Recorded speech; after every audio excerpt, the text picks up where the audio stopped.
નમસ્કાર, હું આસ્થા ગોસ્વામી ધ કેસરી ન્યૂઝ સાથે.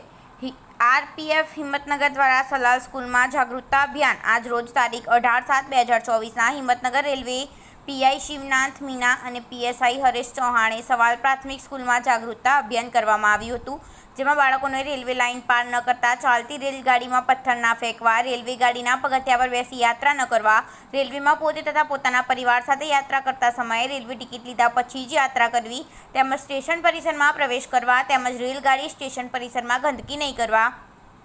યાત્રા કરતા સમયે પોતાનો કિંમતી સામાન સાચવીને રાખવા, તેમજ રાત્રિ દરમિયાન યાત્રા સમયે ટ્રેન ગાડીના બારી દરવાજા બંધ રાખવા, યાત્રા સમયે કોઈ પણ અજાણ્યા માણસ પાસેથી કોઈ પણ વસ્તુમાં ખાવી નહીં, જેમાં જહર નશીલા પદાર્થ ભેળવેલો હોઈ શકે છે, જેનાથી જાન અને માલની નુકસાની થઈ શકે છે, તથા એકલા બાળકને યાત્રા કરતા હોવાથી જાણ થતાં અન્ય કોઈ સંદિગ્ધ ગતિવિધિ દેખાતા આરપીએફ રેલવે પોલીસને બતાવવા તથા યાત્રા સમયે કોઈપણ પ્રકારની તકલીફ પરેશાની થાય તો રેલવે હેલ્પલાઇન નંબર 139 પર જાણ કરવા અને મદદ માંગવા સંબંધી જાણકારી આપી બધા બાળકોને જાગૃત કરેલ છે, તથા બાળકોના માધ્યમથી એમના વાલીઓને જાગૃત કરવા સારું. ઉપરોક્ત બધી વાતોની સાથે સાથ પોતાના પાલતુ જાનવરોને રેલવે લાઇનથી દૂર રાખવા, રેલવે ફાટક પાર કરતા સમયે સાવચેતી રાખવા બાબતે